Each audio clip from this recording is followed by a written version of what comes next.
அந்த மாதம் 15ஆம் தேதியிலே கர்த்தருக்கு புளிப்பில்லா அப்ப பண்டிகையுமாய் இருக்கும். 7 நாள் புளிப்பில்லா அப்பங்களை புசிக்க வேண்டும். முதலாம் நாள் உங்களுக்கு பரிசுத்தமான சபை கூடுதல், அதிலே சாதாரணமான யாதொரு வேலையும் செய்ய வேண்டாம். 7 நாளும் கர்த்தருக்கு தகன பலி இட வேண்டும். 7ஆம் நாள் பரிசுத்தமான சபை கூடுதல், அதில் சாதாரணமான யாதொரு வேலையும் செய்யலாகாது என்று சொல் என்றார். பிரியமானவர்களே, இந்த புளிப்பில்லாத அப்பங்களை புசிக்க வேண்டும் என்று தேவன் சொல்லுகிறார். வேதாகமத்தில் அநேக இடங்களில் பார்த்திங்கன்னா இந்த புளித்த மாவு வருகிறது. இஸ்ரவேல் ஜனங்கள் எகிப்தை விட்டு புறப்படும் பொழுது அந்த பிசைந்த மாவு புளிக்கிறதுக்கு முன்னாடி என்ன பண்ணிடணும், எகிப்தை விட்டு வெளியே வந்துடணுன்றார். இந்த புளித்த மாவு அப்படின்னும்பொழுது கர்த்தராகிய இயேசு கிறிஸ்து தாம் வாழ்ந்த நாட்களிலே பரிசேயருடைய புளித்த மாவை குறித்து எச்சரிக்கை இருங்கள் அப்படின்றார். புளித்த மாவு குறித்து எச்சரிக்கை இருங்கன்னு சொன்னோன்னா அவங்க நினச்சிட்டாங்க நம்மளாம் அப்பளங்களாம் கொண்டு வரவே இல்லை, தோசை சுடுறதுக்கு மாவு இல்லை, அதை பற்றி தான் சொல்கிறாருன்னு அவங்க நினச்சிக்கிறாங்க. இல்லை அவர் சொல்கிறாரு, இல்லை நான் பரிசேயர் சதுசேயர் என்பவர்களுடைய புளித்த மாவை குறித்து எச்சரிக்கை இருங்கள் என்று நான் சொல்லுகிறேன் அப்படி சொல்கிறார். வேதாகமம் புளித்த மாவு அப்படின்னு சொல்லும் பொழுது பாவத்தை தான் அப்படி குறிப்பிடுகிறார். புளித்த மாவு பாவத்துக்கு அடையாளமாக இருக்குது. ஏன் அப்படி அடையாளமாக இருக்குதுன்னா, இந்த மாவை புளிக்க வைக்கும்போது என்ன பண்ணுறோம், அந்த மாவு கொஞ்சம் கொஞ்சமாக அது என்ன ஆகுது, கொஞ்சம் கொஞ்சமாக அது புளிக்க ஆரம்பிக்குது. புளிப்பு கொஞ்சம் லேசாக ஆரம்பித்து கொஞ்சம் கொஞ்சமாக அது என்ன பண்ணுது, பரவுது. கொஞ்சம் புளித்தமாக மொத்தமாகவும் என்ன பண்ணோம், உப்பை பண்ணுன்னு சொல்லிக்குது. அந்த மாதிரி உப்பை பண்ணிடும், மொத்தத்தையும் புளிக்க வச்சிடும். பாவம் ஒரு மனுஷனிடத்தில் தோன்றி உலகத்தில் இருக்கிற எல்லா மனுஷனுக்கும் பரவி பிடிச்சிடுச்சு பாவம். அந்த பாவத்து மூலமாக மரணம் வந்துடுச்சு. இதை பற்றி தான் வேதம் புளித்த மாவு என்று சொல்லுகிறது. இந்த புளித்த மாவை அகற்றுறது ஒரு பண்டிகையாகவே கொண்டாடி இருக்கிறாங்க. எங்கே இஸ்ரவேல் ஜனங்கள் அதை கொண்டாடுகிறார்கள், இன்றைக்கும் கூட அவங்க கொண்டாடிட்டு இருக்காங்க.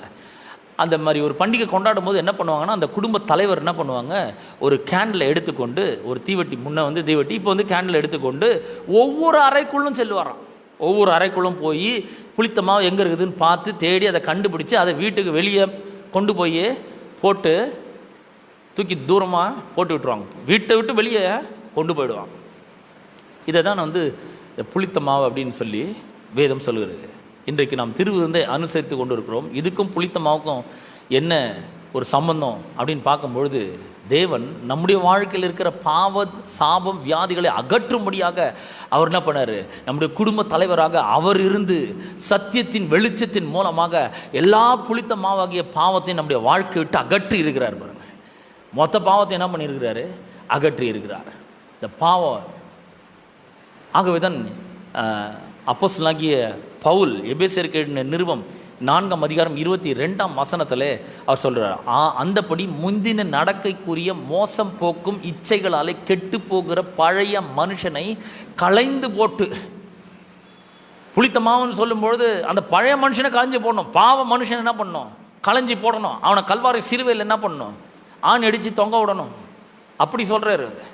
பழைய மனுஷனை களைஞ்சி போட்டு உங்கள் உள்ளத்திலே புதிதான ஆவியுள்ளவர்களாகி மெய்யான நீதியிலும் பரிசுத்தத்திலும் தேவனுடைய சாயலாக சிருஷ்டிக்கப்பட்ட புதிய மனுஷனை தரித்து கொள்ளுங்கள் அப்படின்றார். கலாத்தியர் நிருபத்தில் அப்போஸ்தலனாகிய பவுல் இந்த முதல்ல இந்த புளித்த மாவுன்னு என்னன்னு பார்த்துருவோம். 1 கொரிந்தியர் 5ஆம் அதிகாரம் 1 கொரிந்தியர் 5ஆம் அதிகாரம் 8ஆம் வசனத்தை நான் வாசிக்கிறேன். 1 கொரிந்தியர் 5:8, ஆதலால் பழைய புளித்த மாவோடே அல்ல, துர்குணம் பொல்லாப்பு என்னும் புளித்த மாவோடும் அல்ல, துப்புரவு உண்மை தூய்மை என்னும் புளிப்பில்லாத அப்பத்தோட பண்டிகை என்ன பண்ண கடவோம், ஆசரிக்க கடவோம். இப்போ நம்ம தேவ சமூகத்தில் வந்திருக்கிறோம். இந்த புளிப்புள்ள அப்பம் புளித்த மாவு மாதிரி இருக்குது. எது புளிச்ச மாவுன்னா அது தோசை மாவு இட்லி மாவு சொல்லலைங்க. துர்குணம் பொல்லாப்பு பற்றி சொல்லிட்டு இருக்கிறார். துர்குணம் பொல்லாப்பு என்னும் புளித்த மாவு. புளித்த மாவுன்றது ஒரு உதாரணமாக சொல்கிறாரு. ஆனால் உண்மையில் அவர் என்ன சொல்ல வர்றாருன்னா, அந்த சதுசேயர் பரிசேயர்லாம் துர்குணத்தோடு இருக்காங்க, பொல்லாப்பு நிறைஞ்சவர்களாக இருக்காங்க. அந்த துர்குணம் பொல்லாப்பு என்னும் புளித்த மாவோடு கிடையாது. துப்புரவு உண்மை தூய்மை சத்தியம் அப்படிப்பட்ட ஒரு புளிப்பில்லாத அப்பத்தோடு என்ன பண்ணணும், பண்டிகை ஆசரிக்க வேண்டும். அப்போ நம்ம என்ன பண்ணோம், பழைய மனுஷனை களைந்து போட வேண்டும்.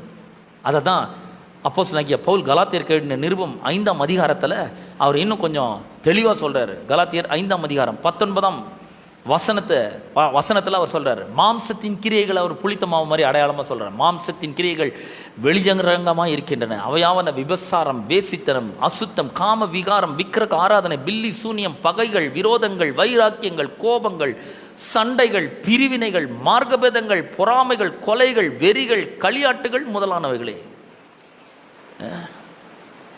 எப்படி சொல்லிடுது பாருங்க. விபசாரம், வேசித்தனம் வர லிஸ்ட்டில், பில்லி சூனி அதெல்லாம் வர லிஸ்ட்டில், அதுக்கு அடுத்து பார்த்தீங்கன்னா பகைகள், விரோதங்கள், வைராக்கியங்கள், கோபங்கள், சண்டைகள், பிரிவினைகள், மார்க்க பேதங்கள். பார்த்தீங்களா? இதெல்லாத்தையும் என்ன பண்ணணும், நாம் நம்முடைய வாழ்க்கையிலிருந்து அகற்ற வேண்டும். இந்த மாதிரி ஒரு புளிச்ச மாவோடு வந்து திருவிருந்தில் என்ன பண்ணக்கூடாது, நாம் கலந்து கொள்ள கூடாதுன்னு சொல்கிறார். எப்படிப்பட்ட புளிப்பில்லாத அப்பத்தோட பண்டிகை ஆசரிக்கணும்? துப்புரவுன்னா பியூர் ஹார்ட், ஒரு சுத்த இருதயத்தோடு, தூய்மையான உண்மையுள்ள மனசாட்சியோடு, துப்புரவு உண்மை என்ற புளிப்பில்லா அப்பத்தோடு இந்த பண்டிகை நாம் ஆசரிக்க வேண்டும் என்று தேவன் விரும்புகிறார். மார்க்கு சுவிசேஷம் 7ஆம் அதிகாரத்தில் இயேசு சொல்கிறாரு, நம்முடைய இருதயத்திலிருந்து எப்படிப்பட்ட அசுத்தமான காரியங்கள்லாம் வருது. மாம்சத்தின் கிரியைகள், சரீரத்தின் இச்சைகள், இதெல்லாத்தையும் தான் வந்து என்ன பண்ணுறாரு அவர் புளித்த மாவுன்னு சொல்கிறார். பரிசேர் சதுசேரனுடைய புளித்த மாவுன்னு சொல்லும்பொழுது துர்குணம், பொல்லாப்பு இவைகளை குறித்து கூறுகிறார் அவர். அப்போ இது எல்லாத்தையும் நாம் என்ன பண்ணணும், ஒழிச்சு கட்டணும்னு வேதம் சொல்கிறது. எப்படி சொல்லுது? அந்தபடி முந்தின நடக்கைக்குரிய மோசம் போக்கும் இச்சைகளினாலே கெட்டு போகிற பழைய மனுஷனை நீங்கள் கழற்றி போட்டு அவனை ஒதுக்கி தள்ளிட்டு உங்கள் உள்ளத்தில் புதிதான ஆவியுள்ளவர்களாகி மெய்யான நீதியிலும் பரிசுத்தத்திலும் தேவனுடைய சாயலாக சிருஷ்டிக்கப்பட்ட புதிய மனுஷனை தரித்து கொண்டுள்ளோம். நீங்களும் நானும் கர்த்தராகிய இயேசு கிறிஸ்து ஆண்டவராக ரட்சகராக ஏற்றுக்கொண்ட பொழுது பரிசுத்த ஆவியானவர் கர்த்தருடைய வார்த்தை கொண்டு நம்முடைய உள்ளத்திலிருந்து இதெல்லாத்தையும் அகற்றி இருக்கிறார். உபசாரம், வேசித்தனம், அப்புறம் விக்கிரக ஆராதனை, அப்புறம் பில்லி சூன்யம், பகைகள், விரோதங்கள், வைராக்கியங்கள், மூர்க்கங்கள், கோபங்கள், சண்டைகள், மார்க்க பேதங்கள், பிரிவினைகள், இதெல்லாத்தையும் அகற்றி இருக்கிறார். இதெல்லாம் மாம்சத்தின் கிரியா இருக்குது. இதெல்லாம் நம்ம வச்சுட்டு இருக்க முடியாது. அப்படி நம்ம வாழ முடியாது கர்த்தருக்காக. இதெல்லாத்தையும் என்ன பண்ணணும், நம்ம புறம்பாக்க வேண்டும். எப்படி ஒரு குடும்ப தலைவன் தன்னுடைய குடும்பத்தில் வீட்டில் இருக்கிற எல்லா அந்த பழைய புளித்த மாவையும் ஒரு கேண்டில் வெளிச்சத்தில் கொண்டு போய் அகற்றுறானோ, அதுபோல் கர்த்தருடைய வார்த்தையின் வெளிச்சத்தில் நம்முடைய இருதயத்திலும் மனதிலும் இருக்கிற இப்படிப்பட்ட காரியங்களை நம்ம அகற்ற வேண்டும். அகற்றிட்டு துப்புரவு உண்மை என்கிற புளிப்பில்லாத ஒரு இருதயத்தோடும் மனதோடும், தூய்மையான இருதயத்தோடும், சுத்த மனசாட்சியோடும், உண்மையுள்ள விசுவாசத்தோடும் நம்ம என்ன பண்ணணும், இந்த பந்தியிலே நம்ம பங்கு கொள்ள வேண்டும் என்று தேவன் விரும்புகிறார். பிரியமானவர்களே, நான் உங்களுக்கு சொல்கிறேன், ஒருவேளை நீங்கள் உங்களுக்கு தெரியாமல் நீங்கள் ஏதாவது தவறை செய்திருப்பீர்கள் என்று சொன்னால், இது ரொம்ப அற்புதமான ஒரு நேரம். தேவனோடு இணைவதற்கு, தேவனோடு ஒப்புரவாவதற்கு ஒரு அற்புதமான ஒரு நேரம். கர்த்தராகிய இயேசு கிறிஸ்துவினுடைய விலையேற பெற்ற ரத்தம் நம்முடைய சகல பாவங்களையும் நீக்கி நம்மை சுத்திகரிக்க வல்லமுள்ளதாக இருக்குது. பல ஆண்டுகள் ஆயிருக்கலாம் அவர் ரத்தம் சிந்தி, ஆனால் அந்த ரத்தத்துக்கு இன்றைக்கும் வல்லமை இருக்கிறது. அதை நாம் அறிந்து உணர்ந்து அந்த ரத்தத்தினால் கழுவப்பட்டு தூய்மைப்படுத்தப்பட்டு உண்மையுள்ள மனசாட்சியோடும் சுத்தமான ஒரு இருதயத்தோடும் இந்த பரிசுத்த பந்தியிலே நாம் பங்கு கொள்வோம். கர்த்தர் உங்களை ஆசீர்வதிப்பார். உங்களுக்கு இப்பொழுது பந்தி பரிமாறப்படும். எல்லாம் வாங்கி கையில் வச்சுக்கோங்க. அதுக்கு பிற்பாடு நம்ம எல்லாரும் எழுந்து நின்று ஒன்றாக சேர்ந்து நாம் அனுசரிப்போம்.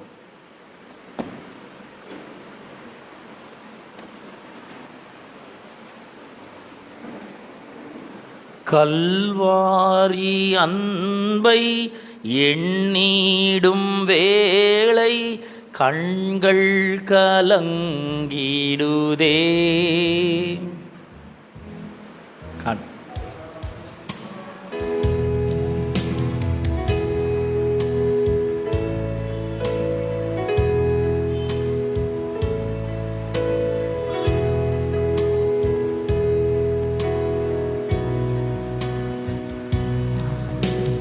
கல்வாரி அன்பை எண்ணிடும் வேளை கண்கள் கலங்கிடுதே. கர்த்தாவும் பாடுகள் இப்போதும் நினைத்தால் நெஞ்சம் நொறுங்கிடுதே.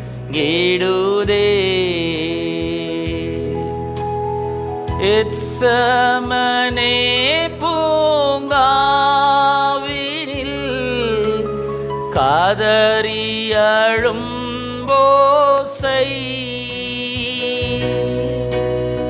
எத்திசையிலும் நீத்திடுதே, எங்கள் மனம் தீகைக்கின்றதே, கண்கள் கலங்கிடுதே.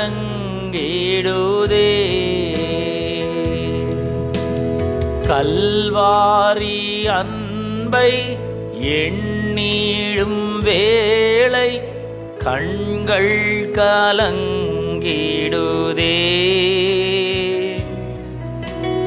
கர்த்தாவும் பாடுகள் இப்போதும் நினைத்தால் நெஞ்சம் நெகிழ்ந்திடுதே.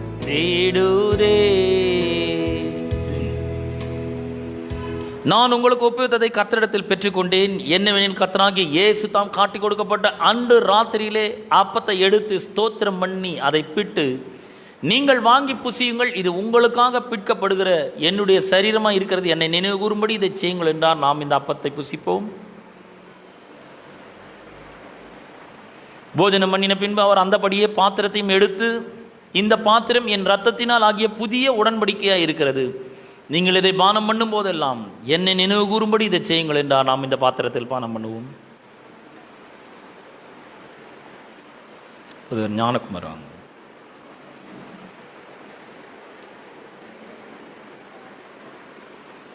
கேட்ட சத்தியத்துக்காக நாம் நன்றி செலுத்துவோம். போது ஞானகுமார் அவர்கள் ஜெபித்து ஆசீர்வாதத்தை கூறுவாங்க. கேட்ட வார்த்தைகள் சிந்தை புதிதாக வேண்டும் அப்படிங்கிறது தான், நம்ம வித்தியாசமாக சிந்திக்க வேண்டும் என்கிற தலைப்பில் தான், மாற்றி யோசி அப்படிங்கிற தலைப்பில் தான் நம்ம செய்தியை கேட்டோம்.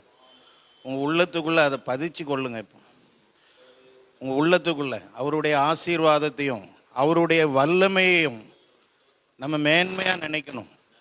கடவுள் எங்களை ஆசீர்வதிக்க போகிறார், சில பேர் ஆசீர்வதிப்பார், அப்படிப்பட்ட எண்ணத்தை உங்கள் உள்ளத்துக்குள்ளே வைக்காதுங்க. அவருடைய வல்லமையை சந்திங்க. கடவுளால் முடியாதுன்னு ஒருபோதும் நினைக்காதுங்க. தேவனால் எல்லாம் கூடும்.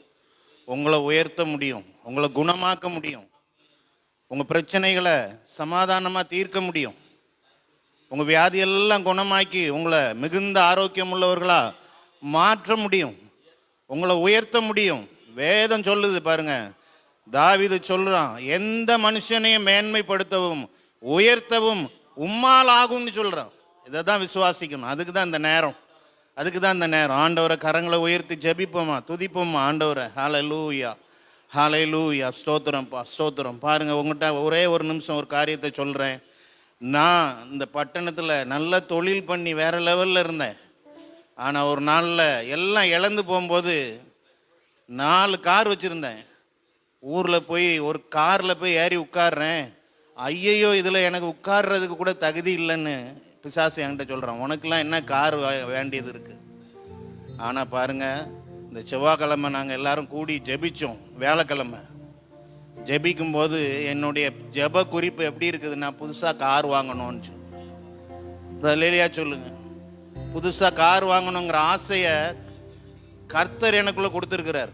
நீங்கள் ஆண்டவரோட ஐக்கியப்பட்டீங்கன்னா எல்லாம் வாங்க முடியுங்க, உங்களால் ஆக முடியும். ஒரு ஆடு மேய்க்கிற மனுஷன் ராஜாவாக மாற முடியும்னு சொன்னால் உங்களை உயர்த்துறதுக்கு ஆண்டவரால் முடியும்.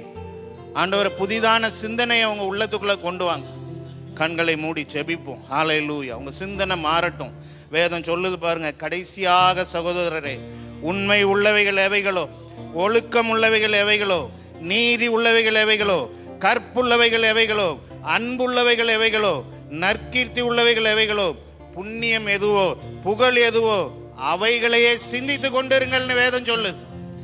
புகழ் எனக்கு வேண்டான்னு சொல்லாதுங்க, புகழை சிந்திங்க. வாழ்க்கையில் நான் மேம்பட்டு இருக்கணும், ஏன் மூலமா கர்த்தருடைய நாமம் மகிமைப்படணும்னு சிந்திங்க. உண்மை உள்ளதை சிந்திங்க, எல்லா காரியத்தையும் சிந்திங்க. உங்க சிந்தனைகள் மாறட்டும், புதிதான சிந்தனை உங்களுக்குள்ள உண்டாகட்டும், புதிதாக சிந்தனை உண்டாகட்டும்.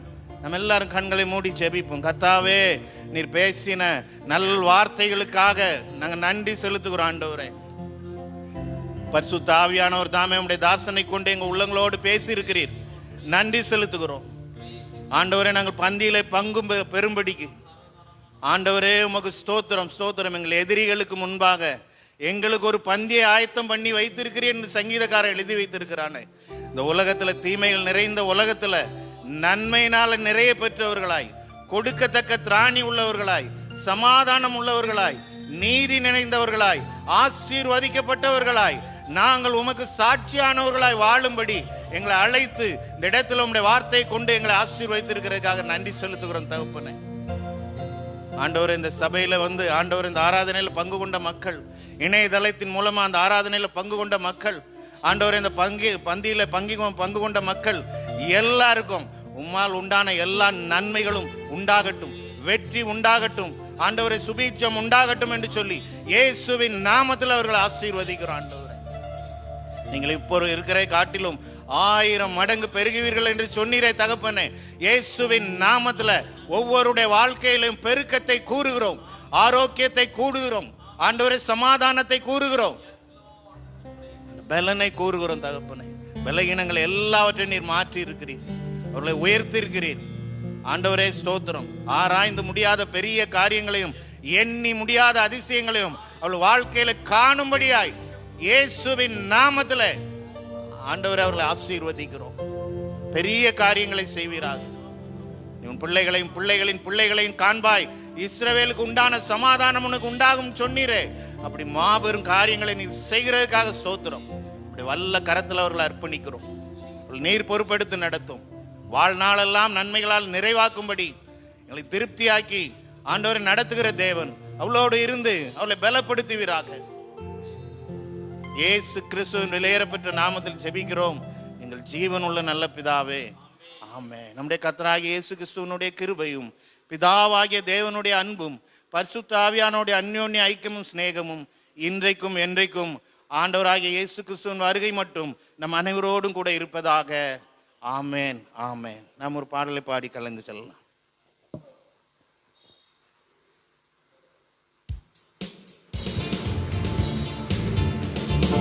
காலைதோறும் கிருபை பனிமழையாய் பொழிந்தீரே. காலைதோறும் கிருபை பனிமழையாய் பொழிந்தீரே. கர்த்தாவே உந்தன் கருணையை நினைத்து காலமெல்லாம் துதிப்பேனே. ஓ கர்த்தாவே உந்தன் கருணையை நினைத்து காலமெல்லாம் துதிப்பேனே. இந்த நாள் நல்ல நாள், நன்மைகள் சூழ்ந்த நாள். இந்த நாள் நல்ல நாள், நன்மைகள் சூழ்ந்த நாள். கர்த்தர் உங்களை ஆசீர்வதிப்பார். சமாதானத்தோடு சென்று வாருங்கள்.